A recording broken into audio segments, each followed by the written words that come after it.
What's up, guys? I'm just heading out the door to get to work. So I got here a little bit early today to film. Oh my gosh. I wonder what's in there. Jeez. That looks like, if it's a tank, probably at 200, 240, something like that. Yeah, I still have no idea what I'm gonna film for today, but I'll figure something out. Oh, we got them in. These are water box aquariums. They're fairly new, I believe. I've seen other videos on them, but we finally got them into the store. They look super clean. Oh my gosh. I don't even know what size this is, but it's glass with a custom black, must be glass or plastic or something like that, overflow box. Nick, were you working on one over there? In the back, I have to go check that out. Is it done?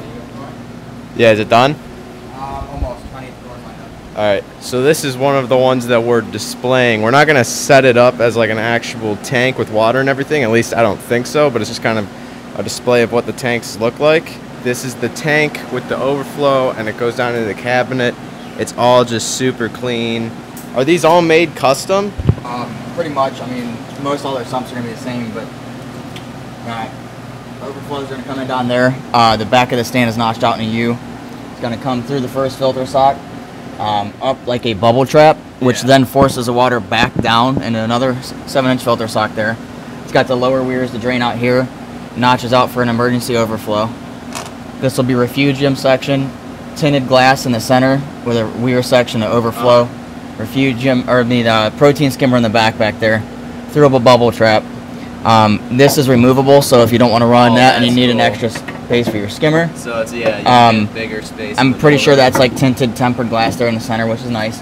And then this here is actually a auto top-off reservoir, and I'm pretty sure they did a pre-drilled hole for the 1/4-inch size tubing that we run for most of the auto top-off. So that is going to be for, I think it's for a float valve, and that way you can actually run the float valve on there, so you don't have any manual entering or pouring of water into your cabinet.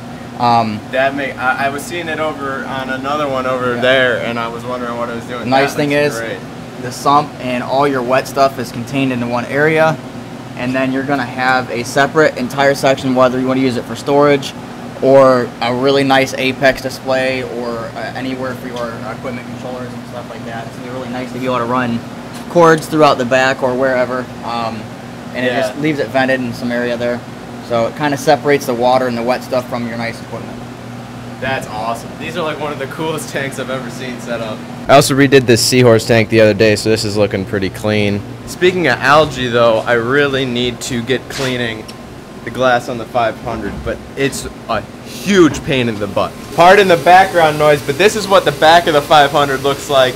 And you can see up here, you've just got your Euro braces, I think is what it's called. Don't quote me on that, but going across. So if I tried to reach over to the front, I can only get about halfway into the tank, and that's not gonna cut it. So we have to grab this, then we move this to the top there, grab a ladder, then climb up really close to the light and try to get underneath it like this.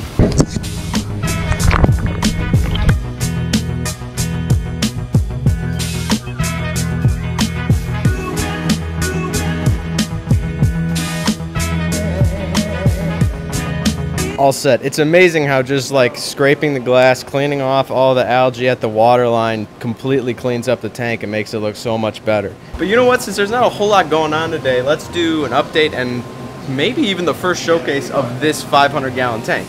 This is a 500-gallon aquarium. It's 8 foot long by 2 feet tall by 4 feet deep. It's actually plumbed into this 240, so the entire system is around 750 gallons, give or take. The tank's been running here for about 8 months, ever since we got the new store, and it's doing fairly well at this point. Things got a little bit rocky when we first moved it over from the old store, like you could expect from a move, but everything's kind of settling down, and we've started to rebuild the coral population in the tank. The lighting is just T5s with a couple of different spectrums. We run it mainly blue, and they're a good, I don't know, 2 feet off of the water surface. You can see we've got a lot of water movement in the tank. That is due to these Jabo water pumps. I don't know the actual like numbers, whatever they call them. It might be on here. RW20, if that makes any sense. I don't know. And we also used to have a Vortec over here, but right now we just have a Vortec right over on that side. The sump is one that the owner Joel built himself. It's really simple. You just got 2 filter socks on this side, 2 filter socks on that side. It flows down through the baffles, auto top off. We got our dosing reservoir, and it's all running on an Apex system, as you can see here, and then a really big skimmer over there. We also recently added a GFO reactor, and it's all plumbed outside of the sump for simplicity and access. That's the return pump, pumps it up and returns it on both sides of the tank. There's also a separate line that runs down through this wall and into the 240, which is on the other side. So now you've got a basic idea of how the system runs with all the hardware and everything. Let's take a look at the livestock, starting with the coral. There are a few things that we've had in there because they've encrusted over it, and they have survived different tank swings and everything that was thrown at this tank system ever since we moved it in. But that's one of them right there. That's a 24 karat gold Leptos Series. You can see it's a little bit faded, but it's coming back nicely. Of course, we still have a bunch of Xenia that obviously survived everything. And you can see some acro colonies, the remainder of the encrusted part, when we didn't snip them out and take them out of there to keep them safe from any tank crashes. Well, they're actually still doing well, like that pink lemonade and that bonsai back there, regrowing new limbs. One of the biggest things that we've started doing with this tank ever since it started becoming good enough for corals to survive in there and do well is we've started to add LPS corals like that frog spawn, that torch, and this hammer up there. We've also got a huge bubble coral colony that we got from a customer. This amazingly was actually grown out from a frag, probably about that size apparently at the customer's, and we got it about a month ago. Another huge eye catcher for this tank is these mushrooms right here. These are the Triton Marine Bouncing Soul Yuma mushrooms. I did a video on this a while ago. You can check that out if you want in the card up there. And we have some other unknown just yellow bounces back there. They might have a name, I just don't know it.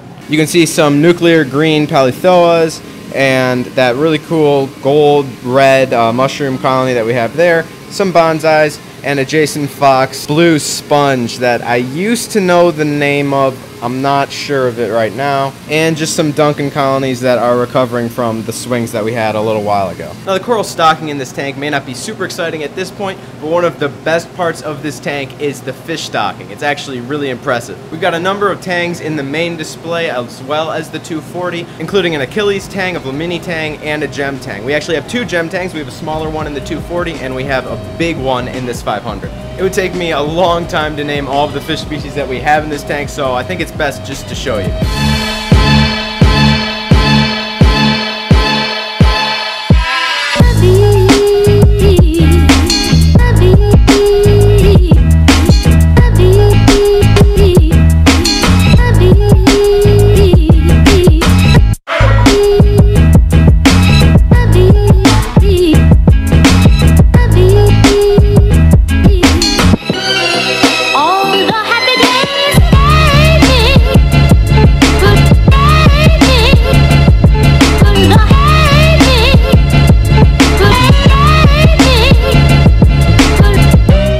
This is the 240 that's connected into the 500.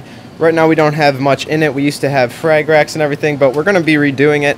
Not sure, we're still debating what we're going to do. We were thinking maybe an angelfish tank, or we could take the tank out altogether and add a little bit more fish system. Not sure, but we'll keep you updated on what we're going to do with that. So that concludes the first tank tour of Triton Marine, and possibly others in the future. I might make this like an entire series. Who knows? Leave in the comments if you think it's a good idea. But yeah, this 500 has been through some rough times, but it's finally getting back up, and I'm excited to make some follow-up videos when we start growing this coral population in here and just keep updating you. The next tank showcase will definitely be this seahorse tank.